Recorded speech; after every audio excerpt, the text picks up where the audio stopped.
Hi everyone, my name is Lucy Choma Anyangolo.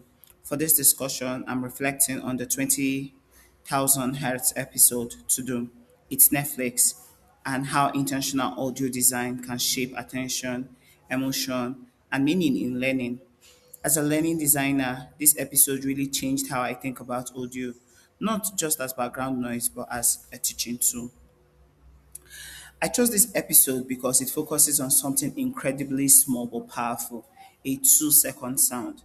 Netflix Tudum isn't just branding, it's an audio cue that prepares the listener mentally and emotionally. That idea immediately connects to instructional audio, where sound can signal focus, transition, or importance. The episode hooks the listener by starting with curiosity. Instead of explaining the sound immediately, it asks why such a short sound matters. This mirrors strong instructional design. Starts with intrigue, not informative overload. I stayed engaged because I wanted the answer. The storytelling unfolds like a narrative rather than a lecture. We hear background stories, designer intent, and listener reactions. These align closely with Duret's what is versus what could be structure, showing what audio was before and what it became. That contrast keeps the listener emotionally invested.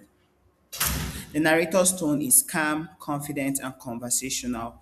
There is intentional pacing, moment of pause, shift in emphasis, and control rhythm. This reminded me that instructional audio doesn't need to be fast to be engaging, it needs to be intentional. Sound effects and music are used sparingly, but purposefully. Silence is just as important as sound here. This supports Mayer modality principle. Audio works best when it complements meaning instead of competing for attention. Nothing feels accidental with the podcast. This episode reflects several ideas from our readings. Wagner's emphasis on scripting audio and not improvising it. That's exactly what we hear. From the podcast, we hear carefully planned narration. The episode also shows audio playing multiple roles: instructional, emotional, and relational. Listening to this made me realize how often instructional audio is under-designed.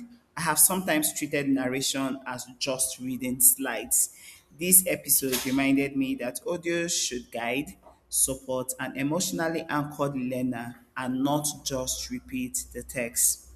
In my work at Agrodemy, where we design learning for agribusiness owners across Africa, audio matters deeply. Many learners rely on audio because of bandwidth or literacy barriers. This episode reinforced my responsibility to script audio carefully with empathy and clarity.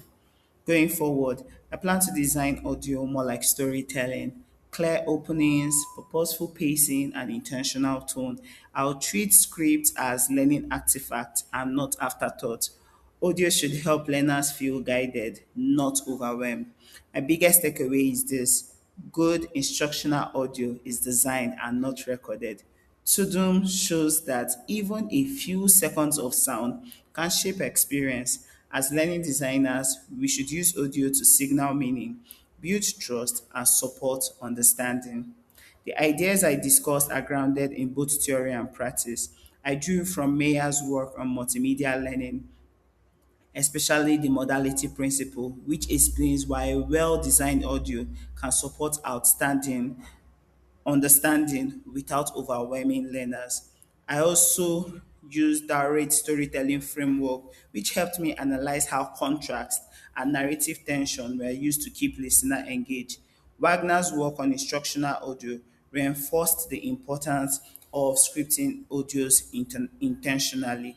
Thank you so much for listening. I would love to hear your thoughts, especially if there were moments in the episode that stood out for you, or if audio has played meaningful role in your own learning experience.